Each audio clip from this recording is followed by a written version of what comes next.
Hello, this is Mrs. Quinn, and this film is all about revision for Elizabeth I and the tricky matter of religion. Now, England's church in 1558 was decidedly Catholic, and it had been for hundreds of years until Henry VIII had broken from Rome. Now, the church in England looked very, very Catholic, very, very wealthy, lots of gold, and the practices, the way people worshipped, were decided from Rome by the Pope. Now, the three monarchs before Elizabeth had all introduced different changes.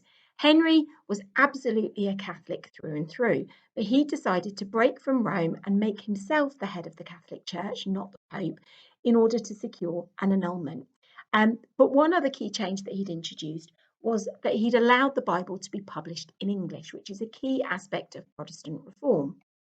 His son, Edward VI, Elizabeth's brother, had been raised Protestant.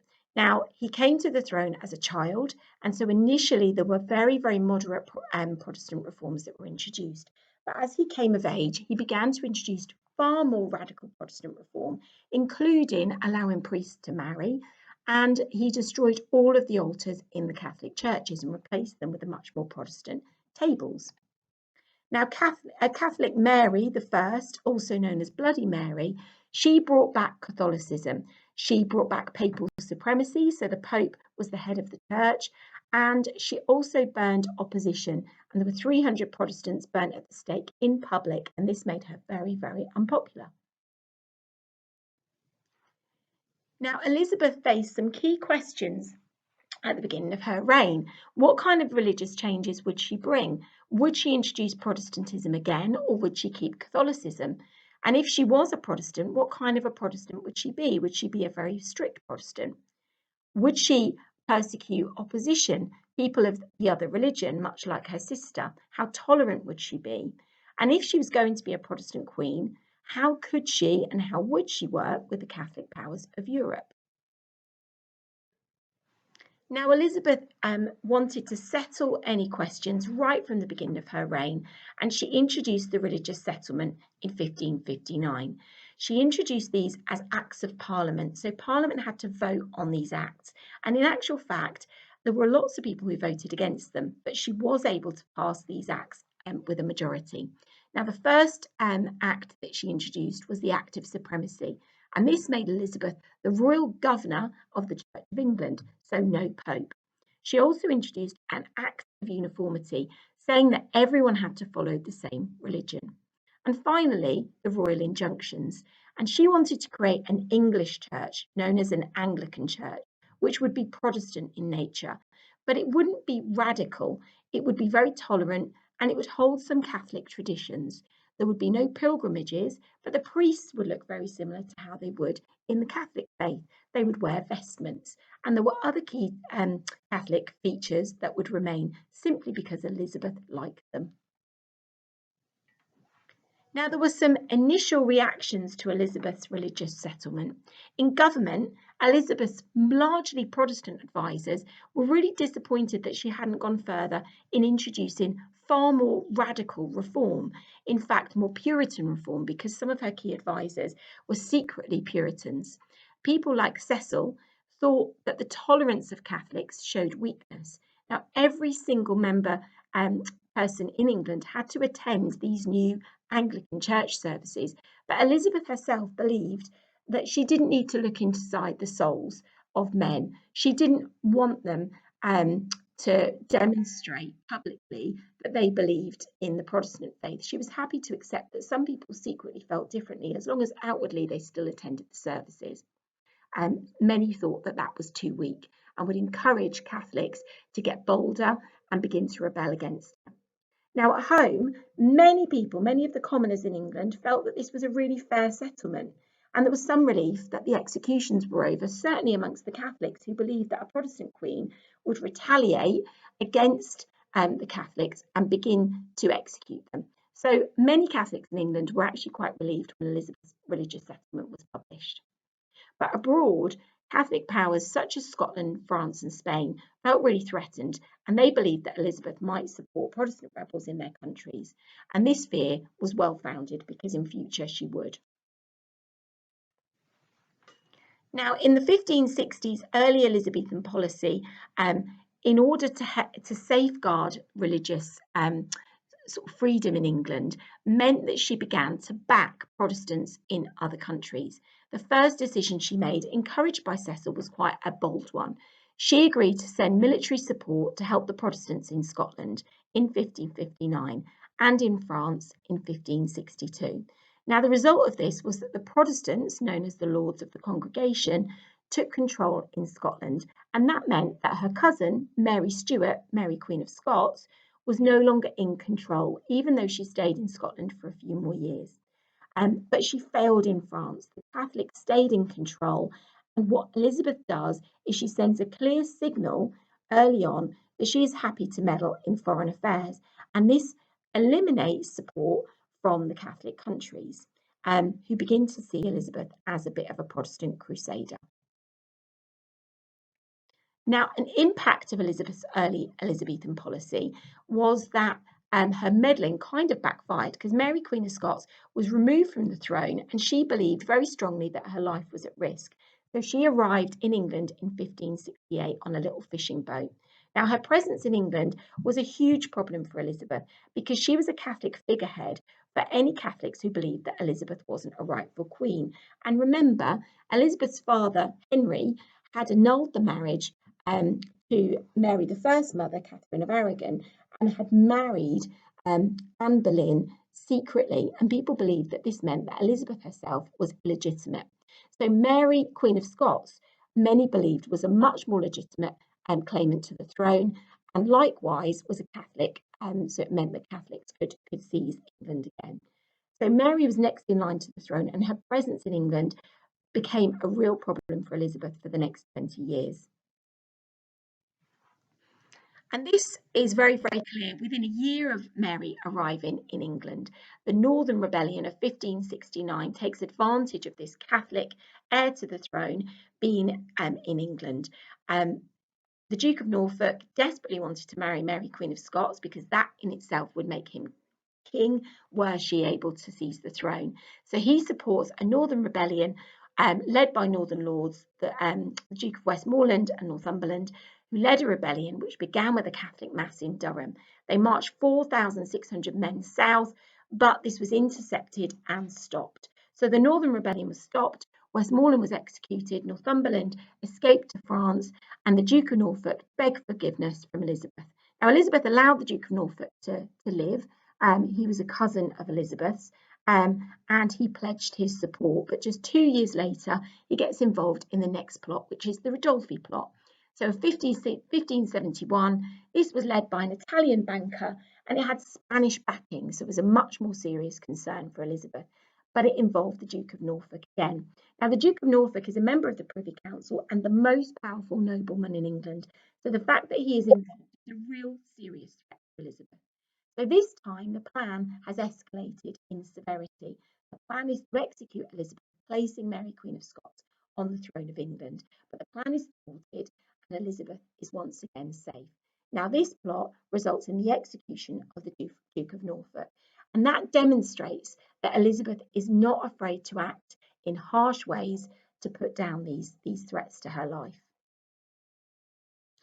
A big question is, why on earth are the Spanish getting involved? Now, the Pope excommunicated Elizabeth in 1570, which meant that he called on all the Catholics of Europe to take Elizabeth down, remove this criminal queen who has no right to the throne, remove her from the throne, and place Mary Stuart on the throne instead.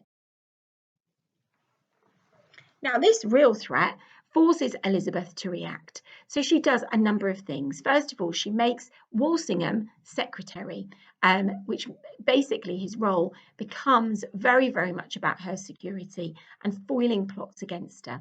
She also invests heavily in the privateers like Hawkins and Drake.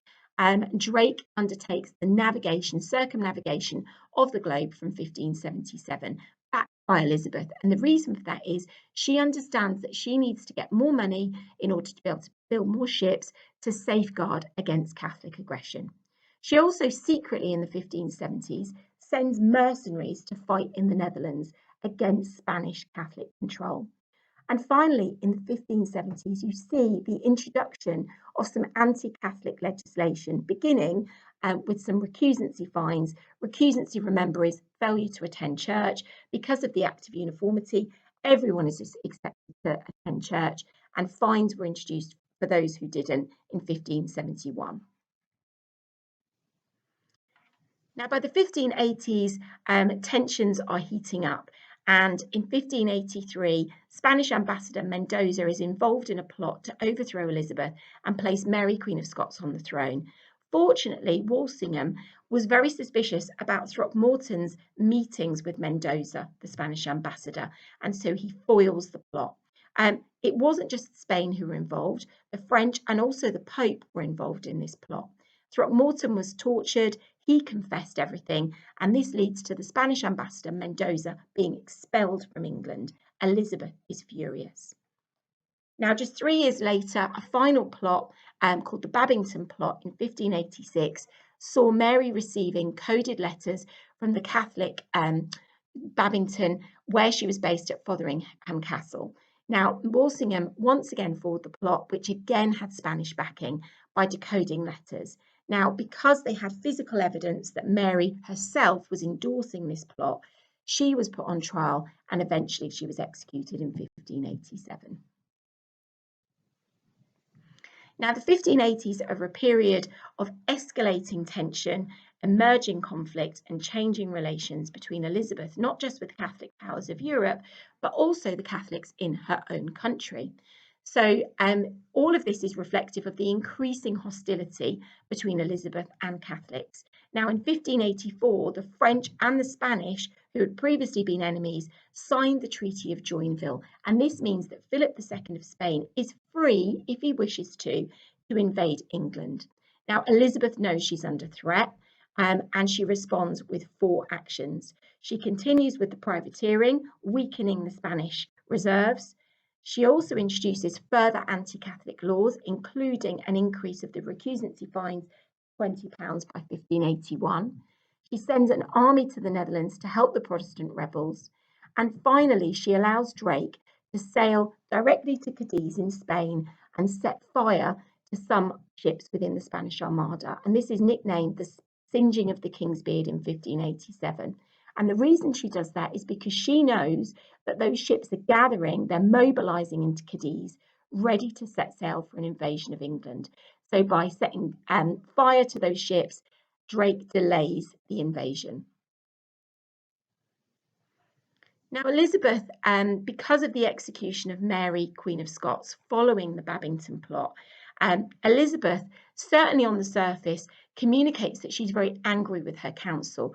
She was persuaded in several parliaments and several meetings with her advisors, eventually to sign the death warrant.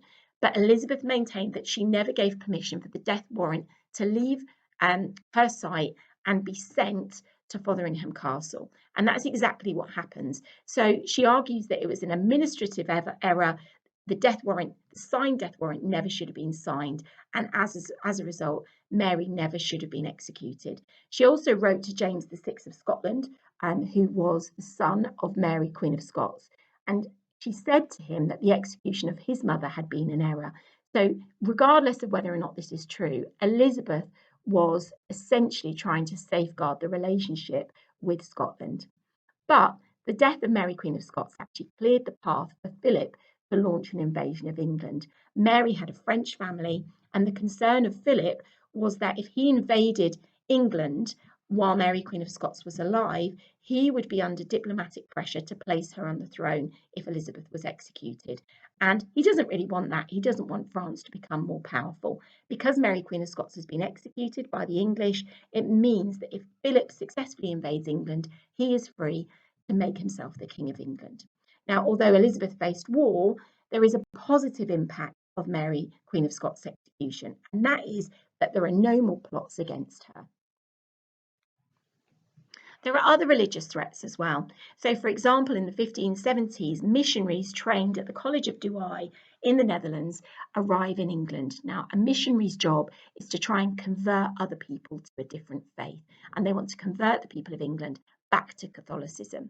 In 1580, you also have the Jesuits, whose job is much the same as the missionaries, but they are trained and they are prepared to fight for their religion. And they also receive a lot of financial support from wealthy Catholic families in the north, which goes to show that there is still opposition against Elizabeth. And it isn't just the Catholics who are a threat to Elizabeth. There is a more subtle threat to Elizabeth's authority. The Puritans, who are extreme Protestants, also criticised Elizabeth. Prophesyings, which were criticisms of Elizabeth's religious policy in meetings, took place, and many powerful Puritans at court, like Walsingham and Dudley, tried to influence Elizabeth's religious policy in this period to try and make her shift towards a more Puritan way of thinking, but they fail. And in actual fact, she takes strong measures to remove Puritans from strong positions where she believes that they are, where she believes that they're at court. Now, a big question is, how do we answer a question about this? So let's have a little look at question 1. How convincing is interpretation A about threats facing Elizabeth? So we've got a comment here from a history education website. And remember, for how convincing, who's written something and when they've written it doesn't matter. It's all about the content and testing the accuracy of that content. So let's read this through together. In 1559, England was vulnerable to attack from the continent. France was ruled by Francis II, married to Mary, Queen of Scots, and had just reclaimed Calais from Elizabeth. It was in a strong position geographically and posed a serious problem for Elizabeth. Elizabeth had to quickly decide how to deal with the threat posed by France in order to ensure that she could focus on establishing control within England over a divided and exhausted nation. So your first job in the exam is to really try and decipher the message of the interpretation. And there's likely to be a general message, and then there's likely to be a few sub-arguments as well. So the general message here is clear. It's focused on the beginning of her reign because it comments on 1559, and the message is that England is very, very vulnerable. The second point is that it identifies France as the main threat. And the third point is that deciding how to deal with France was Elizabeth's priority. So this is the argument from this website, and our job is to decide whether or not we think this is accurate. So let's have a little look at this response and decide why this response is a strong level 3, if not a level 4 answer. So first of all, it starts off by analysing the interpretation, and that you can see in black. So the interpretation states that England was vulnerable to attack by France at the beginning of Elizabeth's reign. This was because it was ruled by Catholics and the Queen, Mary, Queen of Scots, had a claim to the English throne. The interpretation also conveys the need for Elizabeth to deal with this threat at the beginning of her reign. So our annotations from the interpretation are guiding us in this first section, and we're using Chris Rice effectively to convey that we understand the message of the interpretation. Now in green, we're testing whether or not we think it's accurate. And this answer uses evidence that supports the interpretation but also contradicts it. And this is in green. So in some ways, this argument is accurate. We have a judgment there. The old alliance between France and Scotland was an immediate priority for Elizabeth. She sent soldiers first to Scotland to help the Protestants, which led to Mary being removed from power. And secondly, she attempted to help the Protestants in France, which failed. However, the claim that France were her biggest concern is inaccurate. As her reign progresses, it is Spain who presents the bigger threat, instigating 3 plots against her, starting a trade embargo and financing Jesuits to attempt to convert the people of England back to Catholicism. So the reason this moves through level 2 to 3 is because it's using lots of evidence, which you have to do in order to advance to level 2, but it's also coming to some conclusion about how accurate it is. It talks about whether or not the argument is accurate and is giving reasons for that. So let's have a little look at the conclusion in red. Overall, this interpretation is quite convincing about threats facing Elizabeth at the start of her reign. However, the weakness of France with the death of Francis II means Spain is the focus of her defence, not France. Now, I've written quite a short version here, and yours is likely to be a little longer, but not necessarily much longer. But that process is the process you have to follow. Think of the triangle, start at the top with the interpretation, move to compare to your own knowledge, and then finally reach a judgment.